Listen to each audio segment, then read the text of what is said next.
In this video, I'm going to talk about the change of ownership process of when you go to acquire a residential assisted living facility or a behavioral health facility. So if you're interested, make sure to stick around. What's going on, everyone? I hope you're all doing well. If you're new here, my name is Serg. Welcome to the channel. To all my reoccurring viewers, thank you so much for all the love and support that each and every single one of you have shown me.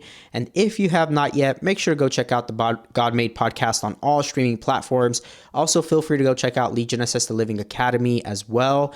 And make sure to check out the mentorship link down below where you can schedule a call with me for a half hour. So check that out. And then go check out valleyalfventures.com if you haven't yet. You can submit a questionnaire on there as a limited partner if you're looking to passively invest in any of our deals. And if you're an operator, you can actually submit a questionnaire seeing if you qualify to be able to lease and do the lease option with us at Valley ALF Ventures.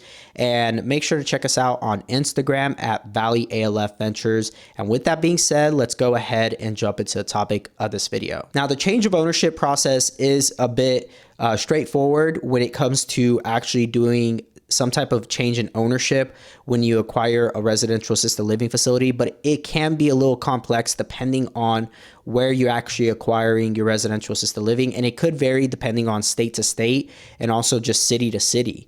So here in Phoenix, for instance, if you are acquiring something in the city of Mesa, for instance, even though in other city zonings, you may be able to just go ahead and do the change of ownership and the certificate of occupancy actually just gets changed over to the new owner. Whereas in city of the Mesa, this is a perfect example. You would have to go and reapply again for the certificate of occupancy with the zoning commission there in that specific city. So city of Mesa does require that. It actually doesn't transfer over with the new ownership when somebody purchases something in the city of Mesa here in Phoenix.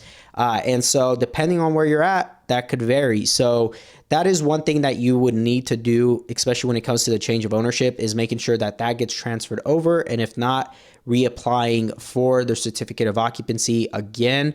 And then also what you will need to do is submit a initial application again with your DHS or Department of Health Services. It could be called something different depending on what state you're in, but you will also need to submit a new application with the new name of your entity or your business and also who the owners are going to be. Again, how many residents you're going to be wanting to get licensed for and what you're trying to do in that specific location or property. And so that will be another thing that you will need to do, and making sure that you get a new fire inspection done. If you don't do a fire inspection, you cannot get your certificate of occupancy. You can get the most recent. So when you do your due diligence, which I've talked in previous videos, making sure that you get copies of all this from the previous owner to make sure that they passed everything. Because if they were able to pass everything, when you go to do your inspections, it should pass, and you should have flying colors passing that. You shouldn't have any issues. But if you don't have copies of that, you can't say, hey, look, you guys have actually been here already. Why are you guys not passing me if they choose not to pass you? One experience is that one of our operator that leases from us, what had happened was when the fire department came out to do the inspection, they had obviously the sprinkler suppression system in place. They actually needed to get that connected to the phone lines to be able to have that monitored, and that wasn't set up. So prior to doing anything, make sure that you go through the proper steps of what the zoning is telling you, what the fire department needs and requires from you prior to them coming out and doing inspections. If they come out and do those inspections and they request that you do these corrections, and they come back out and then they'll pass you. So make sure that you are going through the process and doing your due diligence and trying to be as diligent as you can, because the longer you get delayed on any of this stuff, the longer you're not going to be able to operate. And if it's a place that's already operating and has residents, that could get delayed, and you may, worst case scenario, have to move your residents out until you get inspected and licensed. But that's not always the case. You're not going to have to do that. So I just want to make sure that when you guys go to acquire any of these assisted livings or any behavioral health, whatever facility you are acquiring, that you're making sure that you're going through this process and you do the change of ownership. Once you do have that change of ownership, making sure that you get everything transferred over as if you're going, just like when you go to buy a new house or you rent a new place, you change all the utilities to your name, you change all the billables to your name, to your entity name, if you're doing it right and having an LLC and an entity set up. But you want to make sure you have that all set up prior to even acquiring anything.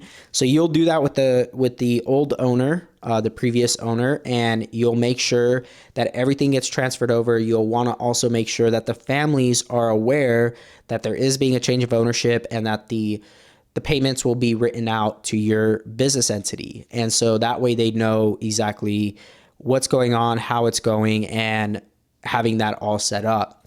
Once you do the change of ownership, what will happen is state will eventually come out and do pretty much an initial inspection, but more so surprise inspection, because in most cases, unless you're doing something from scratch and it's the first time that that property is being licensed, you'll actually schedule an inspection. They'll call you and ask you if you're ready for an inspection and when you want to do it. Whereas when you take something over, it's just like an annual inspection. They just show up whenever they feel like showing up, and they'll do the initial inspection for the new business owner, make sure everything is done properly. They got all the proper paperwork in place. And then at that point, they'll just go ahead and resubmit and send you your license with your name on it. But in the meantime, until that's actually done, you're just going to continue operating it until they come out and inspect you. So you want to make sure that you do all this, and that way nothing gets delayed. You don't end up losing any time, whereas time is valuable, especially if you have any type of vacancies when you take over. You want to make sure that everything is running smoothly.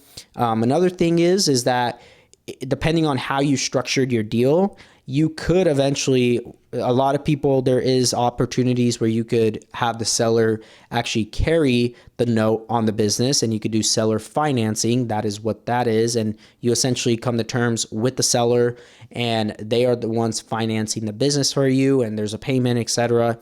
Now, if you do that, it's not necessarily a change of ownership that you'll need to do. You will just go ahead, and once that payment is made in full, you'll do the change of ownership, depending on how you structure your deal and if that's necessary. But that's a whole nother topic and a whole nother structure that I could get into that I'm not going to cover in this video. I'll probably cover it on another video down the road. But hopefully this provided you some guidance on if you actually are looking to acquire, which a lot of people are emailing me about, is that they're looking to acquire a residential assisted living, which is great, but you just want to make sure that you cross all your T's, dot all your I's, and make sure that it is the way that you should be doing it. And hopefully with the right, if it's a good seller and it's somebody who cares about their business, they're going to want to make sure that the new owner comes in and they have the resources and that the transition's smooth. Hopefully it's not one of these sellers who's just trying to, pull a quick one on you and you end up, not being able to run a successful business out the gate that's profitable. So with that being said, I hope that this provided a ton of value. If it did, make sure to share this with friends, family, people who you think would be interested in this industry. And if they are, share this channel with them, share this video with them, and go watch all these other videos that pop up above me.